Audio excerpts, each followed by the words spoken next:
Meet Paco Taco, our 14-year-old 2.5-pound Chihuahua. He is the owner of this new Breezeway build. He is a homeowner. He used to own this home with Eva Bear, who passed away earlier this year. We celebrated her likeness in a previous video. While having dinner at a local taco place, Paco was inspired to commission a breezeway that incorporated nature. In that moment, I remembered a family tradition from my childhood when my parents let me build houses for our dogs. We were a military family, the budget was tight, and we could never count on staying anywhere permanently, so I designed temporary structures that could be dismantled without too much hassle when it was time to move again. Paco had an upcoming surgery this fall, so I decided he could have a puppuccino for the first time while I worked on the design of his breezeway. And I guess that means he is done.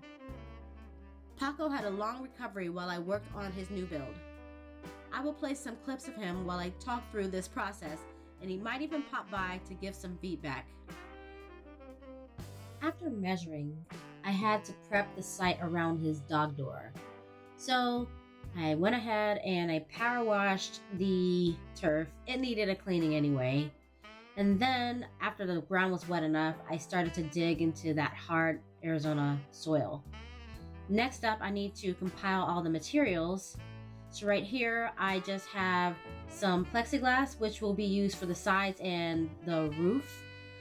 And after I figured out what I wanted to use for the sides and roof, I decided to add on a second material of some just veneer. And for that was for the inside and the outside. And then just to top it off, I am going ahead and going to paint the trim on the edges. You'll see that toward the end where I painted it. Paco stopped by to supervise and make sure that all the materials were up to his standards, and he wanted to touch the material because he believes it should be one with the product. And after Paco was done supervising, I got back to work. Right here I used this diamond glaze adhesive, and I just kind of spread it around with a wood stick to make sure that it was thoroughly covering the space for me to add on the stone veneer. So after I do that, I'm adding on the stone veneer. So right now it's drying. I have it in this big bin, so if anything drips off, it won't drip onto the floor or to the counter space.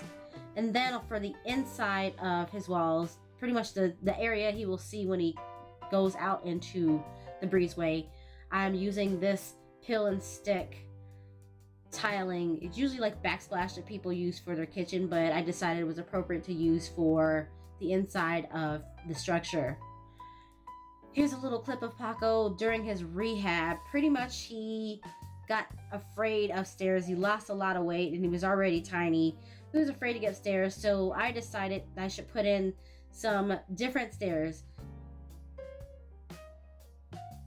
I used a little display case stair-like things for steps that he could go up outside. I thought it might be a little bit more fancy, so I wanted to try that out. And then I wasn't sure if he would be okay with being able to see through them, so tested it out on the client here and just made sure that he eventually could get up those stairs and he wasn't afraid of being able to see through the stairs as he was getting up the stairs.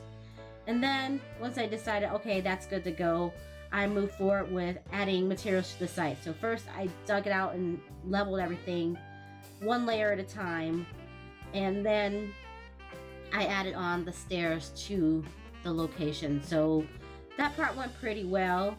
After that, I ended up adding the walls, and I pretty much cut into the turf and dug the space for the walls to go into the ground so they were stable and steady. And then after that, you may not be able to see it very well, but I adhered a sheet of plexiglass for the roof of the breezeway. And then I added a little piece at the front because Paco decided he wanted a green roof. So I went and got some green roof materials, and he was happy about that, as you can see. And here is the final product.